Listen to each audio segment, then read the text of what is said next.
자, 두 번째는 이제 비용 감소 산업이죠.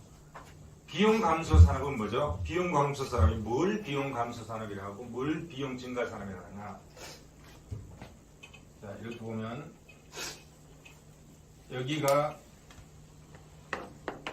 Q고 여기가 P잖아요. 그러면 평균 비용 곡선은 이렇게 내려오다가 어느 단계가 되면 올라가는 거죠. 이게 평균 비용 곡선이죠.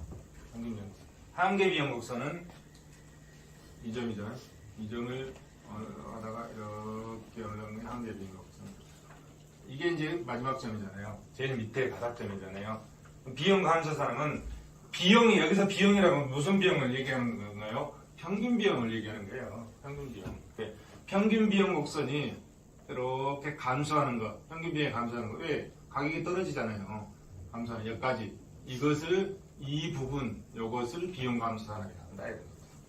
그랬어요. 요거는 그러면 이거는 비용 불변 산업이라고 그러죠.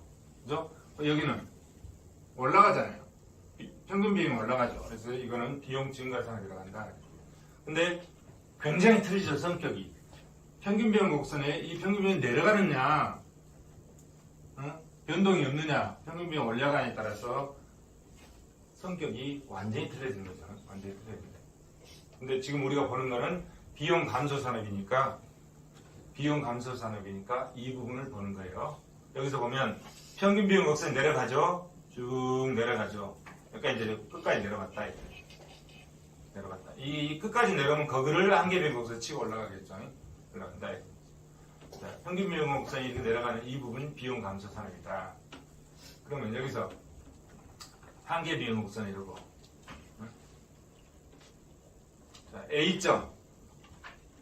여기서 A점 볼까? A점 어디죠? A점 어디냐? 이 점이죠? 이 점은 이 비용 감소 산업의 이윤극대화점이죠. 이 점은 뭐예요? 한계 비용과 한계 수입이 일치하는 점이잖아요. MR 이꼬르 MC인 점이죠. 이 점이죠. 그러면 얼마만큼 생산하나요? 가격이 어떻게 형성되나요? 여기서 형성되는 거죠. 이만큼 소비하고 가격이 여기서 형성되는 거죠. 수요 곡선상에서 가격이 형성되니까. 그죠?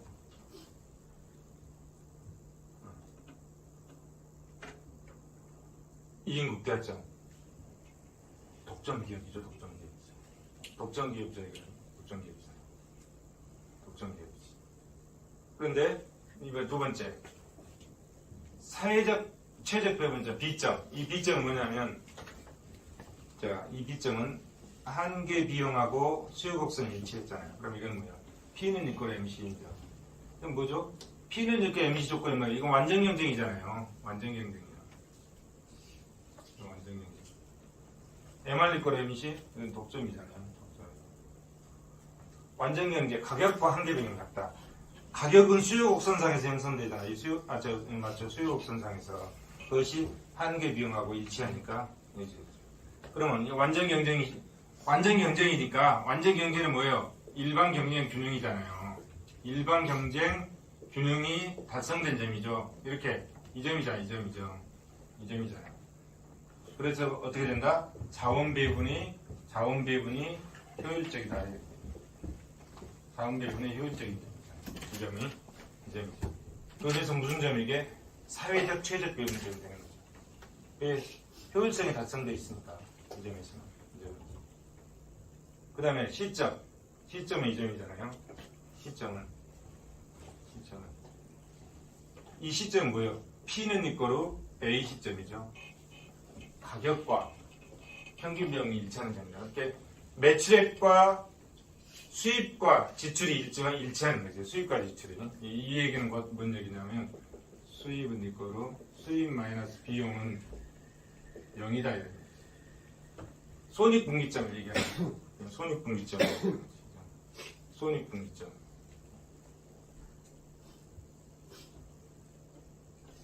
자, OQ 재료를 생산하면, 여기서부터 여기까지 OQ 재료잖아요. 완전 경쟁 시장이죠. OQ 재료를 생산하면 여기서부터 여기까지 이만큼 OQ 재료를 생산하면 어떻게 되죠? 여기를 생산하게 되면 평균 비용이 지금 여기인데 평균 비용이 여기잖아요. 기업의 평균 비용이 여기인데 한계 비용이 여기까지, 한계 비용이 여기까지. 그럼 이 차이, 이만큼 손실이 발생하잖아요. 손실. 이 발생한 손실, 이 차이를 뭐라고 하던가요? 장차 비용이라고 그러잖아요. 기업이 손실을 발생하면서 이 점을 생산했다는 것은 기업이 평균 비용 밑에인 이만큼 손실이 발생하면서 생산했다는 건데 기업이 손실이 발생하면서 생산을 하겠습니까? 이런 것 같으면 손해보고 상품 만들겠어요? 안 하잖아요. 그런데 우리나라 정부 입장에서 보면 우리 사회에서 보면 이게 최적점이야. 상품을 여기까지 만들어야 사회적 최적점이야. 그러면 기업이 상품을 여기서 여기까지 만들려고 하면 어떻게 해줘야 돼 이거를? 이 잔차 비용을. 기업은 잔차 비용을 이 손실이 발생하면서 만들 수가 없잖아요. 그러면 이거를 정부가 기업에 보조금을 지급해 주든지 아니면 아까 말했듯이 이 기업을 정부가 국유화해서 정부가 만들어내든지 이 기업을 정부가 운영하든지 이런 방법들이 해결책들이죠.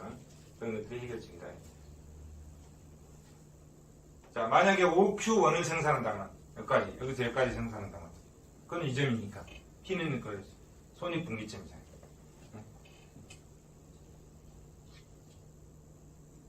순편익 감소가 그래서 순편익 감소가 DAB, B, D, A, D, A, B 이렇게 되죠. 이렇게 이만큼. 이 비용 감소 산업에서 이 기업은 MR 꼴 MC인 요만큼밖에 생산 안 해. 이만큼 Q2죠. 요만큼밖에 생산 안 해. 그러면서 이 독점 기업은 이쪽 부분에 어느 만큼 독점 이윤을 발생할 거고 사회적 후생 손실이 이만큼 발생하는 거죠. 순편익 감소. 완전 경쟁 시장에 비해서 사회적 후생 손실이 이만큼 발생한다. 자원 전략이 그럼 이만큼이 왜 발생하는지 볼까요? 자, 수요 곡선상의 밑에가 매출액이잖아요. 이게 매출액이에요, 매출액. 이만큼이 매출액이요. 자, 매출에 대해서 원가, 비용을 빼면 이익이잖아요. 매출총 이익이죠. 그러면 매출액은 얼마예요? 매출액은 이만큼이에요. 수요곡선 밑에 여기서 여기까지. 이것이 매출액이에요. 매출액. 수요곡선. 비용은 이 원가는 이 한계비용 밑에 있는 여기. 한계비용 밑에 있는 여기. 여기서는 이 밑에 있는 여기. 원가라고 표현하기 좀 그러네. 이게 비용이야. 그래서 이거에서 이걸 뺀 나머지가 이거다. 이게 사회적 후생 손실이죠. 이게 지금 여기서 이게 후생 측면에서 봤을 때 이랬다. 후생 측면에서 봤을 때 여기서 이 수입에서 이 비용을 뺀 나머지 이만큼 사회적 후생 손실이 발생한다. 그게 써놓은 게 이겁니다. 순편익 감소하는 게 이거다. 자, 비용 감소 산업 봤고요. 비용 감소 산업의 특징을 한번 보도록 하겠습니다.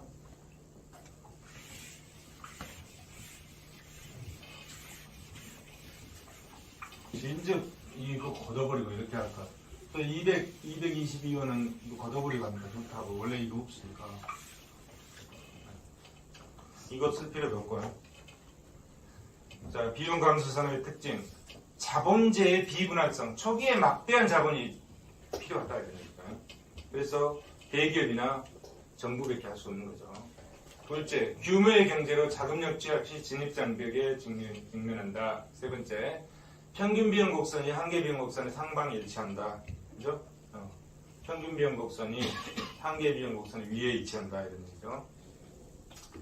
넷째, 고정 비용은 크지만 경상 비용은 작다. 초기 투자 비용은 많이 들어간다. 이게 고정비용 크니까. 근데 그걸 운영하는 경상 비용은 적다. 다섯째, 어떤 것들이 있느냐? 공익사업, 철도, 항만, 전신전화, 상하수도, SK 전신전화잖아요. 여섯째, 장기적으로 자연 독점을 형성하고, 일곱째, 최적 배분점인 B점에서는 잔차 비용을 형성한다. 그래서 그 잔차 비용을 어떻게 할 것이냐에 대한 대책이 필요하다. 비용 감소 산업에 대한 대책, 한계 비용 가격 정책, 평균 비용 가격 정책, 차별 가격 정책, 최대 부가 가격 정책 이런 것들이 있다. 그러면 먼저 한계 비용 가격 정책. 앞에서 본 그림을 일부를 띄우는 겁니다. 띄우는 거죠. 가격을 어디서 설정한다? 한계 비용에서 설정한다 이랬는데 여기서 설정한다. 피눈니끌 MC. 피눈니끌 MC는 뭐예요? 완전경제 시장이잖아요. 완전경제 시장. 여기서 설정했을 때. 그러면 B점에 대응하는 P식 가격이 형성된다. 여기죠? B점에 대응하는 P식 가격이 형성된다. 그다음에 파레토 효율적인 자원 배분이 보장되고 이 점에서는 그렇지만 기업은 잔차 비용 제비만큼 발생한다. 이 그림에서 보죠. 이만큼 잔차 비용이 발생한다. 그다음에 평균 비용 가격 설정. 평균 비용 시점 이 점이죠. 평균 비용하고 수요 곡선이 일치하는 점. 거기서는 이 점이 뭔 점이라고 그랬죠? 손익분기점이잖아요. 손익분기점에는 수익과 비용이 같아서 똔똔이지만 그 비용 속에는 뭐가 있다? 정상이인이 들어있다. 그 다음에 비용 감소 산업의 독립 채상 가능. 파레토 효율적 배분을 이룰 수 없는 한계가 있다. 그렇죠? 여기서는 파레토 효율적이지 아니죠. 파레토 효율적은 이 점이잖아요. P는 이끌어 AC, P는 이끌어 MC인 점에서 이루어지는 거고 여기는 P는 이끌어 AC인 점이잖아요. 차별적 독점자의 이윤 극대화. 미시경작이 이거 많이 봤죠. MR은 P 곱하기 1 엡실론 P분의 1. 한계 수입은 가격과 비례한다. 그죠? 한계 수입은 이거 올라가면 뭐 이것도 올라가는 거고 만약에 수요의 가격 탄력성이 높으면 이거는 낮아지고 이 전체는 올라가니까 이것도 올라가는 거네요. 그죠? 이런 관계가 있다. 그런데 그것이 MR은 P 1만에서 엡실론 P분의 1 이거는 이제 상품이 A가 뭐죠? 시장이 하나일 때고 이거는 이제 A 시장일 경우에 B 시장일 경우에 두 개 시장이 있을 경우에 한 개 수입이 일치하도록 했을 때 뭐가 된다는 거죠? 이율이 극대화된다는 거죠. 차별적인 두 시장이 있는데 A라는 시장과 B라는 두 시장이 있는데 그 두 시장에 한 개 수입이 서로 일치하도록 했을 때 뭐가 된다? 이윤이 극대화된다. 그죠? 차별적 독점자의 이윤 극대화니까. 차별 가격 정책은 동일한 재화나 서비스에 대해서 각 소비자가 나타내는 수요의 가격 탄력성이 상이함을 고려해서 소비자별로 다르게 가격을 책정한다. 그죠? 여기서 수요의 가격 탄력성이 다르잖아요. 다르죠? 그럴 때 이 가격을 어떻게 책정할 거냐 문제죠. 그게 이제 여기에 나와 있는 거죠. 이 그림에 나와 있죠. 이 그림에 보면 저 시장 A라는 시장은 이거고 B라는 시장은 이거잖아요. A라는 시장이 뭐예요? A라는 시장의 수요 곡선이 굉장히 가파르잖아요. 한계 수익 곡선도 가파르죠. 수요 곡선이 가파르니까. 수요 곡선이 가파르다는 건 뭐예요? 수요의 가격 탄력성이 비탄력적이라는 거예요. 수요 곡선이 완만하다는 것은 수요의 가격 탄력성이 탄력적이라는 거죠. 우리가 봤을 때, 이게 수요 곡선이 이걸 이거다. 완전 비탄력적이잖아요. 수요의 가격 탄력성이 0인 경우. 그죠? 요거는 수요의 가격 탄력성이 무한대인 경우. 그러면 이 수요 곡선을 점점 눕혀보세요. 점점 눕히면 뭐가 올라갑니까? 수요의 가격 탄력성이 계속 증가하는 거죠. 그래서 완전히 눕혀지면 수요의 가격 탄력성이 무한대가 되는 거잖아요. 그죠? 무한대가. 그래서 여기 보시면 수요의 가격 탄력성이 가파르다 이래요. 가파르. 낮다 이런 얘기죠. 비탄력성이 0에 가깝잖아요. 0에 가까우니까 수요의 가격 탄력성이 낮은 경우죠. 기울기가 급한 거는 수요의 가격 탄력성이 적은 경우다 이런 얘기야. 그리고 기울기가 완만한 거는 완만할수록 수요의 가격 탄력성이 커지는 거죠. 그래서 완전히 수요의 곡선이 눕혀지면 무한대가 된다. 제일 커져버리잖아요. 그러면 시장을 수요의 가격 탄력성이 낮은 경우하고 수요의 가격 탄력성이 높은 경우로 시장을 두 개로 분리했다 이런 얘기야. 두 개 시장으로 분리해서 그 두 개의 시장의 가격을 각각 다르게 책정한 거예요. 그죠? 수요의 가격 탄력성이 낮은 데는 가격이 높잖아요. 여기는 가격을 높게 책정하고 여기서 이만큼 이거는 가격을 낮게 책정했다. 네? 수요의 가격 탄력성이 높으면 자, 수요의 가격 탄력성이 높으면 가격은 낮게 책정하고 수요의 가격 탄력성이 낮으면 가격은 높게 책정해서 이렇게 차별가격 정책을 편다. 차별가격. 정말 잘 알죠? 차별가격. 그랬을 때 뭐가 된다는 거예요? 이 기업의 이윤이 극대화된다. 이런 얘기죠. 그랬을 때 이 기업의 이윤이 극대화된다. 그래서 이 두 개를 합쳐서 그려놓으면 이렇게 된다. 이것이 차별적 독점자의 이윤 극대화 조건. 최대 부하 가격 정책이라는 게 있습니다. 최대 부하 가격 정책은 뭐냐면 우리가 흔히 얘기하는 전기요금 계산할 때 여름에 에어컨 많이 틀면 전기가 많이 소비되잖아요. 그다음 겨울에 보일러 많이 떼면 많이 소비되죠. 그런 게 이제 최대 부하기죠. 그다음에 비최대 부하기는 뭐 여름과 겨울을 제외한 나머지 부하기죠. 이런 식으로 생산 설비의 최대 부하기와 비최대 부하기를 구분해서 가격을 달리 책정하는 거죠. 최대 부하기 가격은 생산 설비에 관련된 일체 비용을 부담하도록 가격을 높게 책정하고 비최대 부하기의 가격은 가격을 낮게 책정하는 이중 가격을 설정하는 거죠. 시점 간 가격 차별의 한 독특한 유형으로 전기 사용료나 도로 사용료를 결정하는 데 주로 이용하고 있다. 도로 통행료의 경우에 통행 차량이 많은 러시아어의 도로를 사용하는 사람에게는 보통 때보다 더 높은 통행료를 부과하고 서비스에 대한 수요량이 그것을 공급하는 시설 용량과 거의 비슷한 수준에 도달할 때 특별히 높은 요금을 부과하는 특징이 있다.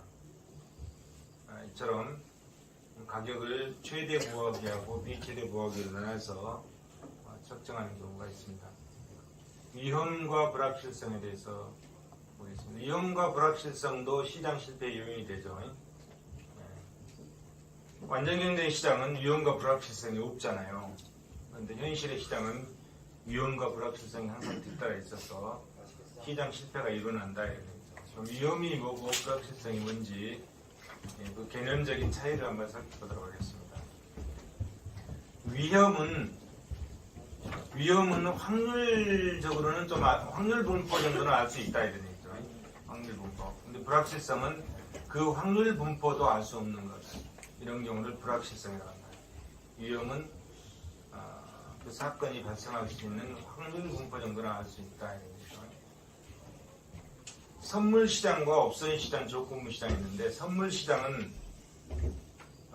외환, 주식, 채권, 주가지수 등을 장래의 일정 시점에 미리 정한 가격으로 사고 파는 선물 거래나 입도 선매가 이루어지는 시장이다. 근데 이 선물 시장은 반드시 이행을 해야 된다.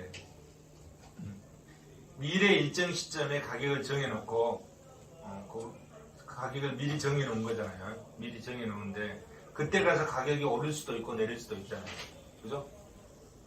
그래서 이 선물 시장은 예를 들어서 배추 밭을 하나 딱 사가지고 배추밭에 그 농사 그 위에 배추만 사는 거죠. 배추만 사서 미리 가격을 정해놓고 그때 가서 1년 뒤에 배추 농사가 지었을 때 그때 가서 그 배추값이 올라가면 돈 버는 거고 떨어지면 일리고 거고 그러는 거죠. 선물 시장이다. 그래서 미리 정한 가격으로 가격 변동에 따른 자본 손실을 회피할 수 있다. 옵션 시장은 사도 되고 안 사도 돼요. 콜옵션과 풋옵션인데 이건 미래 일정 시점 또는 기간 동안에 미리 정한 가격으로 가격을 미리 정해 놓은 거는 옵션 시장이나 선물 시장은 똑같아요. 똑같아요. 그런데 그거를 살 수 있는 권리 이게 콜옵션이죠. 또 그것을 팔 수 있는 권리 풋옵션이죠. 살 수도 있고 팔 수도 있죠. 콜옵션과 풋옵션. 만약에 콜옵션 경우에는 살 수 있는 권리잖아요. 콜옵션은 10만 원이다. 근데 주가가 15만 원이야. 그럼 내가 10만 원에 샀는데 지금 주가가 15만 원이니까 5만 원 이익 거잖아요. 그죠? 풋옵션은 내가 팔 수 있는 권리잖아요. 팔 수 있는 권리. 풋옵션 가격이 15만 원인데 지금 주가가 20만 원이야. 그럼 20만 원인데 15만 원에 파니까 어떻게 돼? 5만 원 손실 보잖아요. 그런 거. 그 옵션. 그 다음에 조건부 청구권 시장은 일정한 조건이 성립하는 경우에 형성되는 시장으로 자동차 보험, 화재 보험, 생명보험 등 각종 보험 시장에서 나타난다. 뒤에 하나씩 보겠습니다.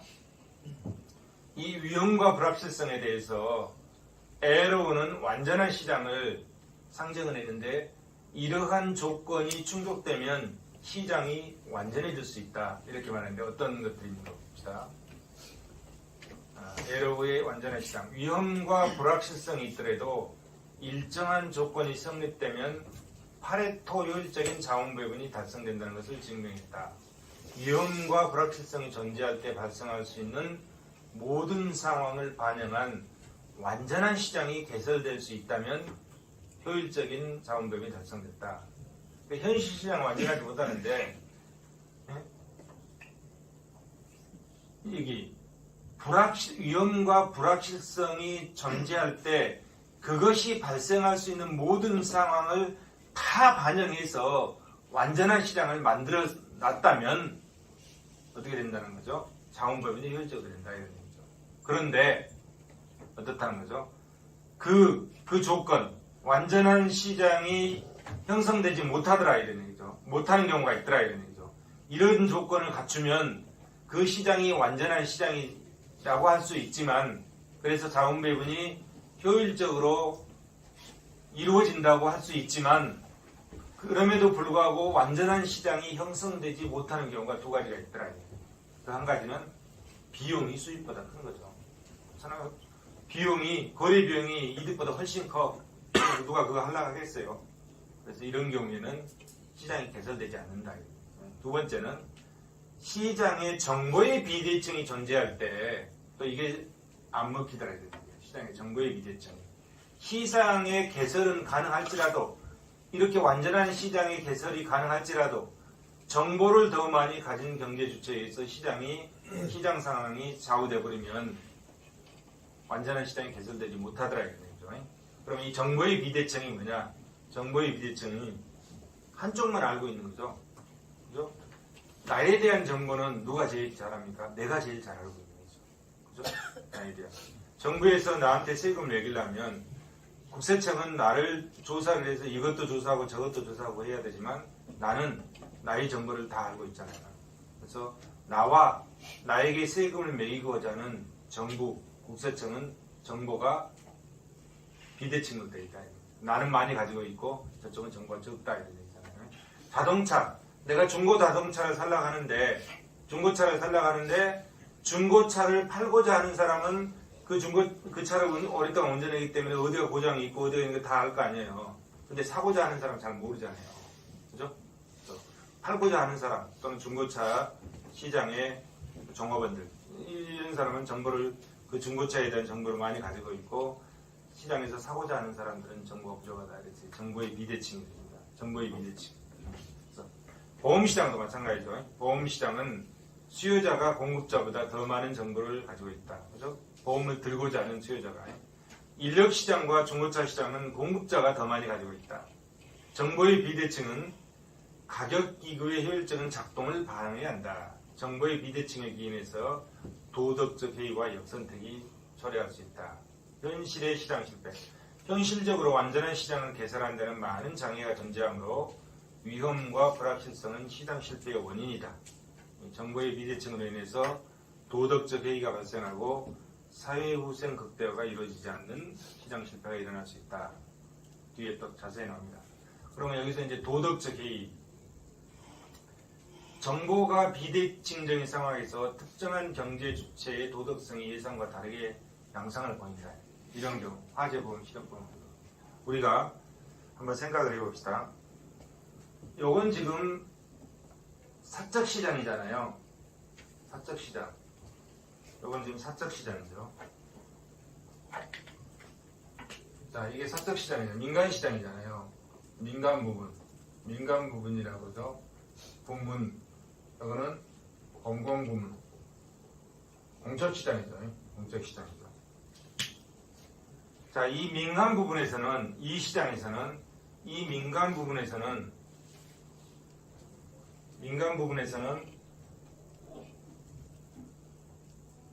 지금 콜라 머시가 있는데 콜라 하나를 우리가 사 먹으려면 반드시 돈을 줘야 되잖아요. 급부대 반대가 반드시 이루어지는 거예요.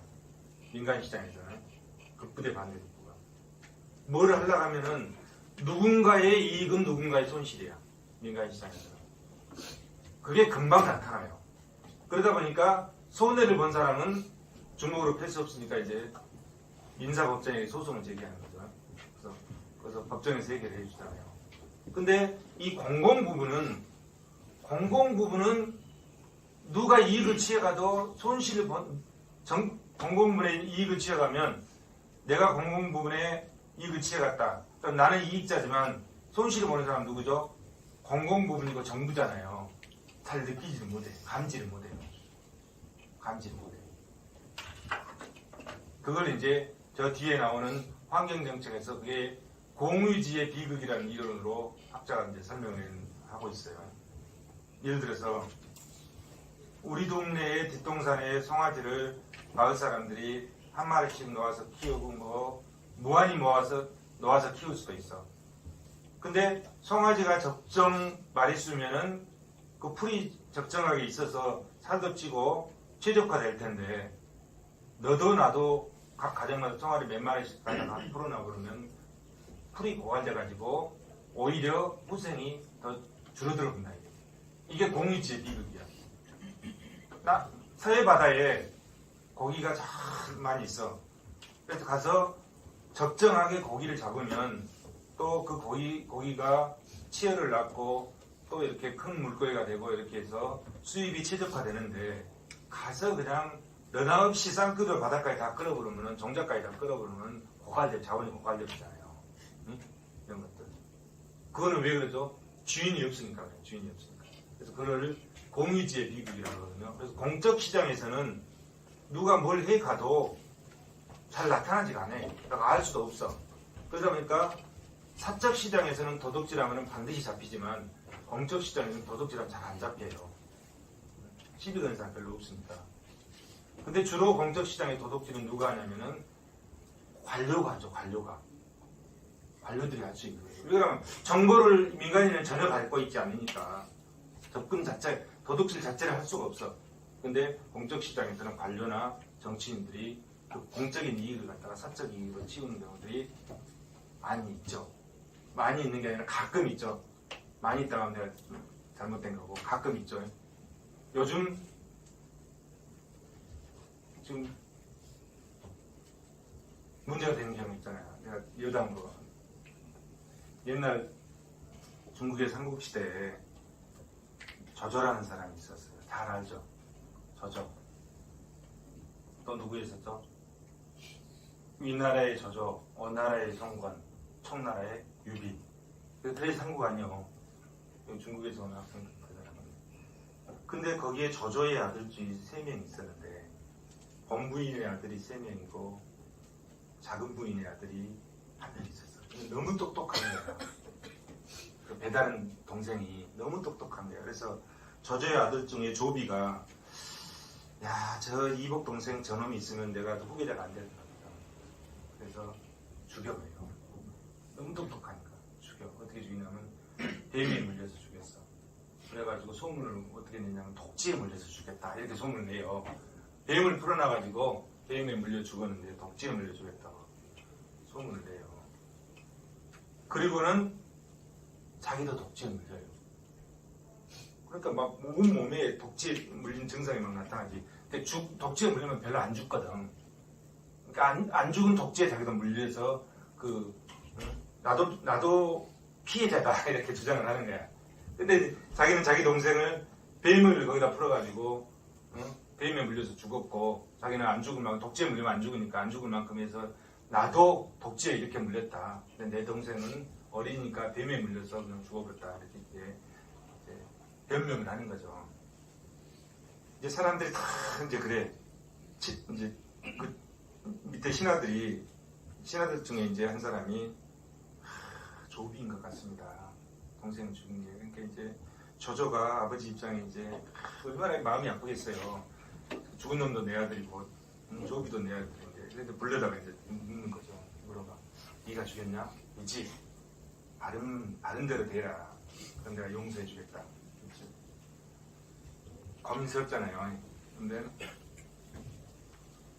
자백하는 순간 저조는 조비를 죽여야 되잖아요. 안 죽이면 안 되지. 그럼 나쁜 짓을 했는데 그것을 봐주게 되면 백성들이 임금을 어떻게 보겠어요? 영이 안 쓰는 거지. 이렇게 인정하는 순간 자기 아들을 죽여야 돼요. 나 같아도 죽이지.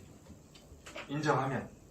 그런데 이제 저조가 그러니까 이제 아버지 날 보십시오 이렇게 나도 물려가지고 이랬는데 제가 어떻게 내 동생을 죽이겠습니까? 저도 피해자입니다. 그때 조비의 아버지 저조가 뭔 생각을 하겠습니까? 그래 네가 불어라. 불면 너도 죽고 네 동생도 죽고 그럼 아들이 둘이 없어지잖아요. 죽고 네가 안 불면 어차피 사건은 발생했고 네가 안 불면 너는 산다. 그죠? 저조 입장에서 이제 여러분들은 저조 입장이라면 어떻게 생각하겠어요? 그런데 조비는 끝까지 안 불어요. 근데 그 계책을 누가 내냐면 사마이가 내. 사마시가 삼국을 통일했잖아요. 나중에 사마이가 된다고. 뭐라고 내냐면 무조건 잡아떼십시오. 잡아떼기의 명수가 당신의 아버지 저조입니다. 저조가 그렇게 잡아떼기의 명수였대요. 그러니까 끝까지 잡아떼면은 살 수 있습니다. 그래서 끝까지 잡아떼는 거죠. 그러면서 그런 쇼까지 한 거죠. 독재에 자기가 물리기도 하고 쇼까지 한 거죠. 아버지가 아들한테 칼을 목에다 대고 바른 대로 얘기하라고. 그래도 끝까지 버티는 거죠. 그러면서 저조가 뭔 생각을 하십니까? 한조합니까? 아들을 목에다 칼을 대고 너 이놈 끝까지 버텨라. 이 생각을 하는 거죠. 안 버티면 너는 죽고 버티면 자백하면 죽일 수밖에 없는 입장이 되니까. 근데 아들을 2명 죽일 수 없잖아요. 그때 아버지 입장이 여러분들이 아버지 입장이라면 어떤 결론을 내리겠어요? 응? 어떤 결론을 내리겠어요? 뭐 다 생각이 틀리니까 틀리시잖아요. 그래가지고 결국은 성공합니다. 조비가. 근데 진실은 다른 거잖아요. 성공해요. 그래서 후계자가 됐어요. 왜? 저조가 그렇게 해왔거든.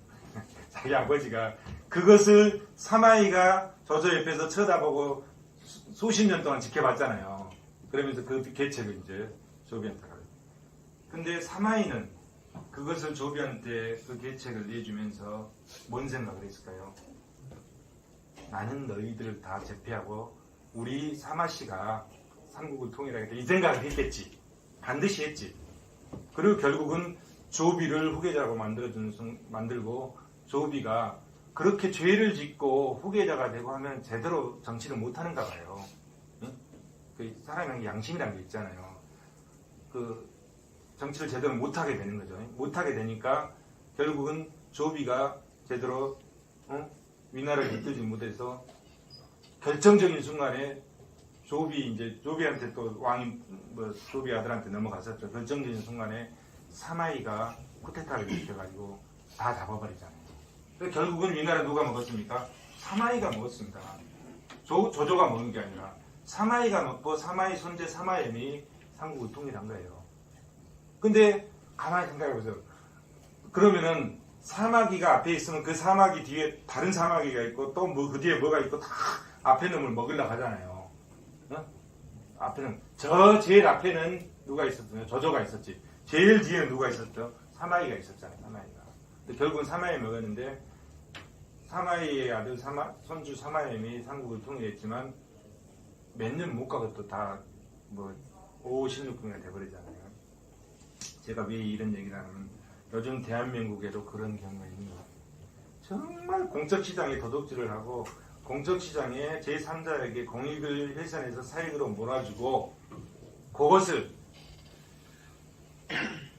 거짓말하면서 끝까지 지금 버티는 사람이잖아요. 마치 조비가 독지에게 물려서 자기가 진실한 것처럼 비치는 것처럼 밥을 굶어가면서 내가 저거는 거짓이고 내가 진실이다 하는 사람이 지금 울부짖고 있잖아요. 오늘 오후에 지금 어디 당에서 국회에서 투표한다잖아요. 그거를 어떤 결론을 국회의원들이 낼지 모르겠어요. 내가 볼 때는 너무너무 나쁜 짓거리야. 너무너무 나쁜 짓거리. 왜 그런 짓거리를 하느냐. 이 민간 부분에서는 자 이거 하나 사 먹잖아요. 금방 피해자가 나타나기 때문에 크레인 들어온다고. 우리 동네에 당해변장한 사람이 백화점에서 옷을 입고 그냥 집에 갔어요. 그러니까 고발돼가지고 요즘 CCTV가 얼마나 발달돼 있어. 다 보이잖아요. 고발돼가지고 지금 기소하는 단계가 그런다고. 그렇게 사적 시장에서는 금방 나타나죠. 근데 공적 시장에서는 아까 공의제 비극처럼 그걸 해먹어도 잘 몰라. 누가 해먹는지. 근데 김만배 이놈이 엄청나게 해쳐먹었잖아요. 그렇잖아요. 그럼 그걸 자기 혼자 해쳐먹을 수 있었겠어? 그럼 이 공적시장에서 공적시장에서 해먹을 수 있는 거는 그렇게 해먹을 수 있는 거는 관료만 해먹을 수 있는 거예요. 민간인은 못 해먹습니다. 공적시장. 근데 김만배는 민간인이잖아요. 왜? 관료가 뒷표를 봐주니까 해먹는 거지. 그건 뭐로? 허가권으로. 우리가 투표를 해가지고 우리 재산 잘 관리하고 우리 잘 하려고 했는데 그걸 갖다 공적시장을 다 훼손해 가면 그거 되겠습니까? 안 되는 거지. 나는 그런 사람들을 사형시켜야 된다고. 사형하면 좀 또 사람들이 사형 없애려고 하니까 무기징역. 그거는 나쁜 겁니다. 이제 국회의원들이 어떤 결론을 낼지 모르지만 좀 많이 갔네요. 그런 도덕적 해이가 발생한다. 그렇게 하면 여러분들 그렇게 해서 절대 안 돼요. 아까 내가 역사적인 조비 얘기를 했지만 조비 실패했잖아요. 결국은 그런 짓거리 해가지고 설령 됐을지라도 다 망해버리잖아요. 얼마나 불행한 방향으로 가냐고. 하물며 거기서 계책을 했던 사마이도 결국은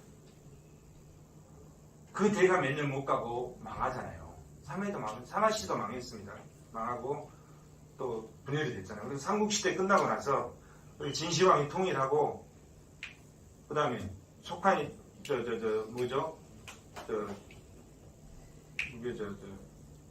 삼국시대 통일하고 한나라하고 초안전이 있었잖아요. 초안전이 있고 다시 그걸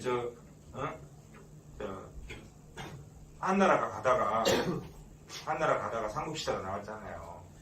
한나라가 망하고 삼국시대 가고 그러면서 그 분열의 시대를 갔다가 다시 합쳐가다가 분열에다 합쳐. 지금 이제 중국이 지금 합쳐가는 시대잖아요. 합쳐가는 시대. 그렇게 올바른 길로 가지 않았을 때는 이 사람이란 게 이 마음이 하나님께서 우리를 만들어놨을 때 양심을 만들어 놓은 것 같아요. 그 양심을 저버리게 되면 굉장히 고통스럽게 사는 거예요. 그러니까 오래 못 가는 거지. 그러니까 여러분들은 양심이 저버리지 않는 삶을 살아야 돼요. 그래야 오래 가는 거야. 그리고 행복하고 그래야 편한 거야. 그래 두 다리 뻗고 자고. 그리고 그 양심을 저버리는 사람에 대해서 잘못됐다고 얘기할 수 있어야 돼. 얘기 못 하잖아요. 얘기 못 하잖아요. 뻔히 잘못된 줄 알면서 내년 공천 받으려고 공무원권 때문에 얘기 못 하잖아요. 그러면 안 되는 거야. 사회가 그렇게 가면 안 되는 거잖아요. 그렇게 하면. 이게 다 도덕적 얘기를 통해서 나옵니다. 이 공적 시장에서.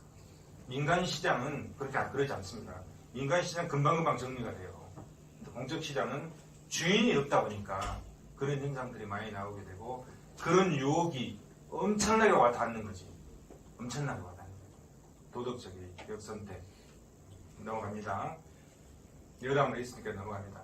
자, 정보가 불완전하다. 보세요. 정보가 불완전하면 어떤 현상이 생기는가 한번 봅시다. 완전 경쟁 시장에서는 정보가 확실하다는 전제를 깔고 있잖아요. 확실성, 정보가 확실하다. 근데 불완전 경쟁 시장에서 정보가 불확실하니까 어떤다? 시장이 실패가 일어나고 정부가 개입하게 된다. 그럼 여기서 완전 경쟁 시장이면 X제도 완전한 정보야.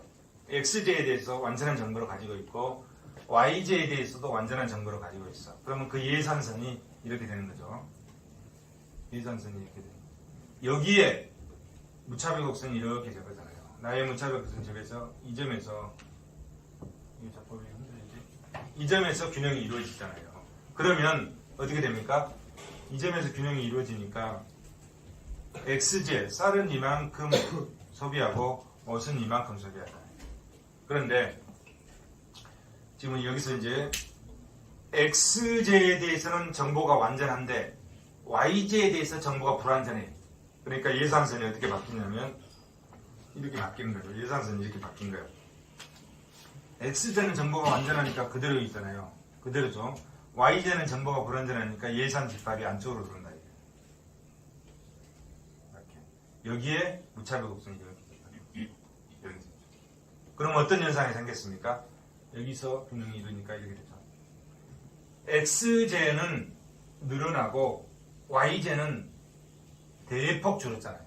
X제는 조금 늘어나고 정보가 Y제의 정보가 불완전하니까 Y제는 대폭 줄어들고 그 혜택을 X제가 조금 늘어나는 거 본 거죠. 이렇게 시장 실패가 일어났습니다. 정보가 불완전하면 이렇게 시장 실패가 일어난다.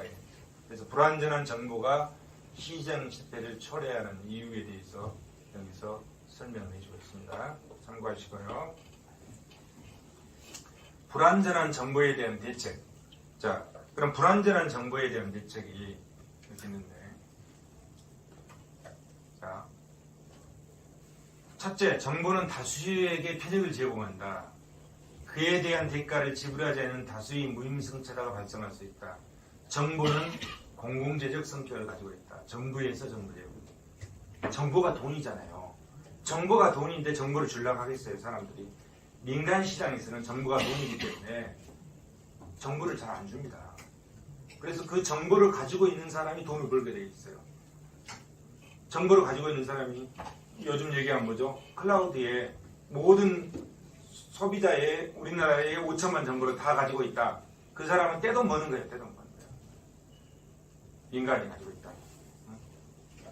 그러면 얼마의 고객을 내가 가지고 있냐에 따라서 그게 돈이란 말이에요. 요즘 유튜브에 보면 유튜브 구독자가 돈이잖아요. 구독자가 일정 숫자가 넘어가면은 유튜브에서 수익을 나눠줍니다. 제가 몇 달 전에 신림동에 고시원을 권리금 평가를 갔더니 거기서 목소리를 많이 듣던 사람이야. 많이 듣던 사람이야. 유튜브에서 그 목소리가 똑같아. 그러니까 그 양말 유튜버더라고. 그러니까 고시 공부한 사람들은 다 알더라고. 고시 공부하는 사람들은 그 사람 책으로 다 공부를 했더라고. 영어를 공부를 하고. 그런데 코로나 때 누가 고시원 안 가잖아요. 그리고 학원 안 가잖아요. 학원 쫄딱 망해본 거야. 코로나 때. 그래서 코로나 때 쫄딱 한 2년 내지 3년 쫄딱 망하고 그 사람은 대안으로 찾는 게 이제 유튜브로 강의를 했더라고. 유튜브로. 그래가지고 구독자가 30몇만 정도 되는데 정치평론 하더라고. 정치평론. 그래서 내가 가끔 들었는데 자기 구독자가 한 5만 될 때 지금은 한 50만 가까이 되더라고. 6개월 전쯤이니까 한 35만 됐는데 수입이 어느 정도 됩니까? 그러니까 1년에 자기가 올린 매출액이 3억이래요. 그래서 구독자가 35만 있으면 자기가 올린 매출액이 3억이에요. 그럼 본인이 다 먹는 게 아니잖아요. 다 먹는 게 아니고 이거 유튜브로 이제 자료를 취합해서 정리해주는 사람도 있고, 그 다음에 이 기술적으로 유튜브를 기술적으로 이렇게 이제 제작을 해줄 사람도 있어야 되잖아요. 이렇게 최소한 2사람이 있어야 돼. 그 사람도 인건비 줘야 될 거 아닙니까? 그래도 인건비 주고도 3억이니까 자기가 억대 연봉. 유튜브 구독자가 30만 명이 넘으면 역대 연봉이 되는 거예요. 내가 뭔 얘기를 하고자 하냐면 30만 명 유튜브 구독자가 억대 연봉이 되는데 자기 내 클라우드에 고객을 1000만을 가지고 있다면 얼마나 큰 돈을 벌겠어요. 곧 정보가 돈이라 이런 얘기예요. 그 클라우드에 축적되는 정보가 돈이잖아요. 그러니까 누가 그 정보를 주려고 하겠어요. 저는 이제 유튜브 시작한 지가 3월달에 시작했는데 이제 2,500명 됐어. 오늘 2,500명. 2,500명. 만명 되기가 그렇게 힘들더라고. 그런데 자, 그 정보가 돈인데, 자, 러시아의 톨스토이의 소설이 하나 있는데 그것을 러시아 사람이죠. 그 러시아어를 공부해가지고 그 러시아를 번역해서 내가 읽으려고 하면은 얼마나 힘들겠어요. 얼마나 시간과 비용이 많이 들겠어. 그러니까 그것을 누군가가 한국말로 번역을 해가지고 한국말로 책을 내서 그 사람이 돈을 버는 거잖아요. 그죠? 그런데 이거는 이제 사적 시장이니까 그런 거야. 그런데 우리나라 조선 왕조실록의 역사의 조선시대의 왕조에서 그 써놓은 역사의 기록물, 그게 조선 왕조실록이잖아요. 이게 있어. 그게 다 뭐로 써놨네요? 한자로 써놨잖아요. 우리가 가서 조선 세종 때 조세제도가 어떻게 되는지 연구하기 위해서 가서 그 한자를 어디가 있는지도 모르는데 그 한자를 번역하기 위해서 그거를 찾으려면 자, 어디가 있는지도 모르니까 다 번역을 해봐야 찾을 거 아니에요. 얼마나 시간과 비용이 많이 들었어요. 그죠? 얼마나. 그런데 요즘 어떻습니까? 전두환이가 만들어놓은 정신문화연구원, 지금 세종연구소잖아요. 거기에 박사급 연구원들이 뭘 했죠? 전부 다 번역을 해놨어, 한국말로. 이제 쉽게, 그것도 인터넷 들어가서 다 찾을 수 있어요. 쉽게 찾아가지고, 아, 세종 때 조선제도는 이랬구나. 성종 때는 이렇구나. 금방금방 찾을 수 있어요, 이제는. 그걸 누가 해요? 정부가 하잖아요. 뭐 때문에? 공공재니까. 이렇게. 공공재의 성격이 있어서. 그래서 그렇게 해놓음으로써 많은 국민들이 그것을 이용해서 연구하고 사는 사람들 시간과 비용을 절약하고 금방금방 그랬을 때 우리 사회가 어떻게 돼요? 우리 정부에서 그걸 해놓은 공공재를 내놓으니까 우리는 그걸 연구해서 더 많은 양질의 연구 논문들을 만들어낼 수 있잖아요. 옛날에는 그 다 한자 못한 사람은 연구도 못했어. 여러분 한자 배우지도 않았을 거라고. 응? 그렇잖아요. 그런 것들이 공공재다. 정부에 대한 공공재. 응? 정부에 의한 정보 제공 굉장히 필요하죠. 예를 들어서 자 영어 서적도 아까는 이제 소설 같은 거는 뭐 개인적인 사적 시장이지만 우리 많은 국민들이 연구해야 될 어떤 다른 나라의 법률이 있다. 그러면은 그 관련된 부처에서 다 번역을 해가지고 딱 띄워놓으면은 그걸 보고 국민들이 연구를 하고 얼마나 우리나라의 학문이나 풍격이 올라가겠냐고 그렇잖아요. 공공재적 성격 있다 이게 정보. 두 번째, 정부는 정보 제공 과정에서 정보를 독점해서 경제적 이득을 얻고 있는 부분에 부당 행위를 시정할 필요가 있다. 세 번째, 정부에 의한 정보 제공은 비용 절감을 통한 규모의 경제를 실현한다. 그래서 정부의 입장에서는 정보를 숨기려고 하지 말고 가급적 정보를 국민들한테 공개를 해줄 필요가 있다. 근데 정부는 왜 숨기려고 합니까? 나쁜 짓거리 하면 자꾸 정보를 숨기려고 하지. 그렇지 않습니까? 정부가 올바르게 가고 선하게 가고 하면은 모든 정보를 다 모든이라고 할 수는 없지만 일정한 한도에서 국민들이 필요한 정보를 제공해주고 그것이 우리 정부의 발전을 위해서 더 크게 작용을 한다 이런 얘기죠. 불완전한 정보에 대한 대책에 대해서 잠깐 살펴봤습니다.